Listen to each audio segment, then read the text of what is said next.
There is a version of you that people never got to underestimate, a version that moved in silence, that let actions speak so loudly words became unnecessary, but somewhere along the way you started explaining yourself.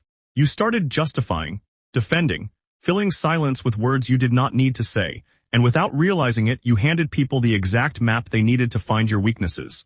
Every word you speak unnecessarily is a door you open that you cannot close again.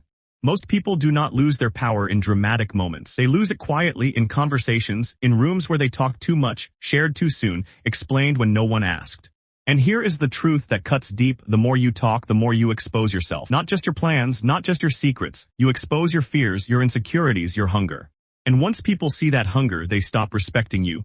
They start using you. Think about the most powerful person you have ever been in a room with. Chances are they were not the loudest one there. There is a psychological law that most people never learn until it is too late. Silence is not emptiness. Silence is density. It carries weight. It creates pressure. It forces others to fill the space, and when they fill it, they reveal themselves. But when you are the one filling the silence, you are the one being read. You are the one being studied. And you do not even know it is happening. You have done it. You have felt that nervous energy rise inside you, that uncomfortable pull to speak, to explain, to make sure everyone in the room understands you. That pull is not confidence. That pull is anxiety wearing the mask of communication. Here is what nobody tells you about talking too much. It is not just a social habit. It is a trauma response. It is what happens when a part of you learned early on that being understood meant being safe. That silence might mean rejection. That if you stopped explaining, people would misread you, abandon you, dismiss you. So you kept talking. You kept explaining. You kept trying to build a bridge between your inner world and theirs using nothing but words.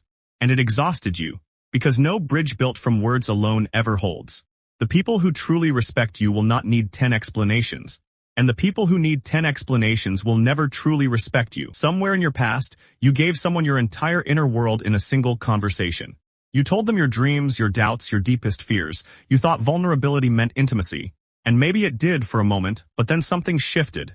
You noticed they looked at you differently. There was something subtle in their eyes, a kind of calculation. Because when you hand someone your entire architecture, they do not always build with it. Sometimes they dismantle it. That is the wound most people carry silently. The wound of having been too open too soon. But here is where psychology takes a sharp turn. The answer is not to become cold. The answer is not to shut down, build walls, and trust no one. That is not strength. That is just another form of fear wearing a different mask. The real transformation happens when you learn to become intentional, not silent out of fear, but quiet out of power. There is a profound difference between someone who does not speak because they are afraid of being heard, and someone who chooses not to speak because they understand the value of being unknown. Mystery is not manipulation. Mystery is self-respect. When you stop narrating your life to everyone around you, something unusual begins to happen. People start to wonder. And when people wonder, they lean in. They pay more attention to your every move. They assign meaning to your silence. They try to figure you out. And in that space you become something rare in this world: unpredictable, unreadable, and quietly powerful. Think about it this way. A chess player who announces every move before they make it is not playing chess. They are giving their opponent a free victory. And most people in life are doing exactly that, announcing their moves, explaining their strategy, describing their vision before it has even taken shape. And then wondering why things fall apart. It is not bad luck. It is overexposure. Your energy leaks where your words are careless. There is something almost sacred about an unspoken intention. A goal that lives only inside you has a kind of purity. It has not been touched by doubt yet, not yours, not anyone else's. It has not been deflated by someone's casual indifference. It has not been reshaped by someone else's limited vision of who you are. When you speak a dream too early, you invite the world's perception into a space that was not ready for visitors. And perception is heavy. It lands on fragile things and breaks them. This is why the most disciplined people in the world share almost nothing. Not because they are secretive in a suspicious way, but because they understand that silence protects momentum. That quiet execution is always louder than loud intention. Watch what happens in your own life. The times you talked about something before you did it, how often did it actually happen? And the times you went silent, put your head down, and just moved, how different did those outcomes feel? There is a psychological phenomenon behind this. When you tell someone your goal, your brain registers a form of social reward. It feels like progress, but it is not progress. It is the illusion of progress. You got the acknowledgement without doing the work, and now your motivation has nowhere to go. Speaking about the life you want to build is not the same as building it. But this is not only about goals. This is about identity. Because when you overshare, when you explain too much, when you justify your choices to people who never asked for your reasoning, you are not just leaking information. You are leaking your sense of self. You are telling the world, and more importantly yourself, that you need their approval to be confident in your own decisions. And approval-seeking is a quiet destroyer.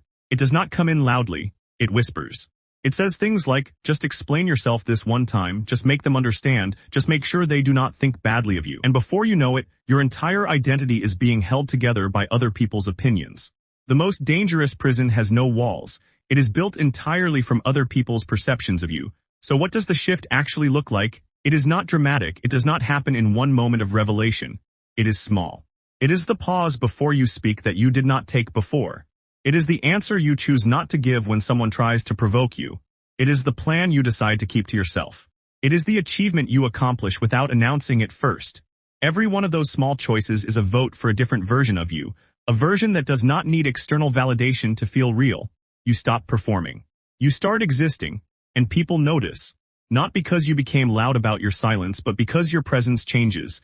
There is something about a person who does not scramble to fill every gap that commands a room without effort. They do not need to explain their worth because they carry it without words. They do not react to every provocation because they are not hungry for the fight. They have no point to prove. And that absence of desperation is the most powerful energy a human being can carry. Desperation talks. Confidence is quiet. Here is the final truth. The world will always try to pull words out of you.